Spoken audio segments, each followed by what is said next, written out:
Hello दोस्तों, स्वागत है आपका आपके अपने YouTube चैनल पर। आज हम आप सभी लोग के लिए एक बहुत ही प्यारी सी कजरी गीत लाए हैं। इस गीत को पूरा सुनिएगा और कमेंट में बताइएगा कि ये गीत आपको कैसा लगा। इसके साथ ही अगर आप हमारे चैनल पर पहली बार आ रहे हैं तो प्लीज़ हमारे चैनल को सब्सक्राइब कर लें। बेटा सरवन छुपे हो कहाँ जाए के, बनवा में आए के ना। बेटा सरवन छुपे हो कहाँ जाए के, बनवा में आए के ना। बेटा सरवन जल्दी आओ, पानी हमको पिलाओ। बेटा सरवन जल्दी आओ, पानी हमको पिलाओ। जान जा रही है मेरी तड़पड़ाई के, बनवा में आए के ना। जान जा रही है मेरी तड़पड़ाई के, बनवा में आए के ना। बेटा सरवन छुपे हो कहाँ जाए के, बनवा में आए के ना।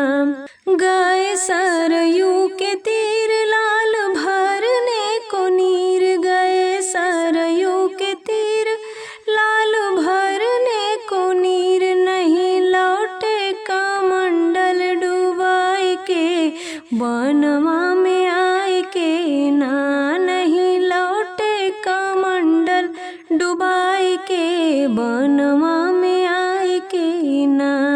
इधर मृगवा को जान मारा दशरथ ने बाण, इधर मृगवा को जान मारा दशरथ ने बाण। बेटा सरवन गिरे हैं मुरझाई के, बनवा में आए के ना।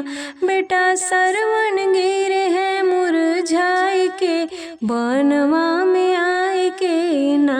बेटा सरवन छुपे हो कहाँ जाए के, बनवा में आए के ना। राम राम की आवाज सुन के बदला मिजाज, राम राम की आवाज सुन के बदला मिजाज। राजा दशरथ आई गए धाई के, बनवा में आए के ना। राजा दशरथ आई गए धाई के, बनवा में आए के ना। बेटा सरवन छुपे हो कहाँ जाए के, बनवा में आए के ना। कहे सरवन तिखार माई बाप है हमार, कहे सरवन तिखार माई बाप है हमार। बड़े प्यासे हैं पानी दो जाए के, बनवा में आए के ना।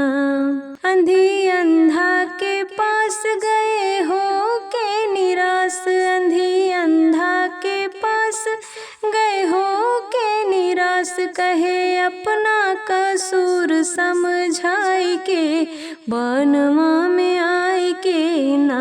कहे अपना कसूर समझाई के, बनवा में आए के ना। बेटा सरवन छुपे हो कहाँ जाए के,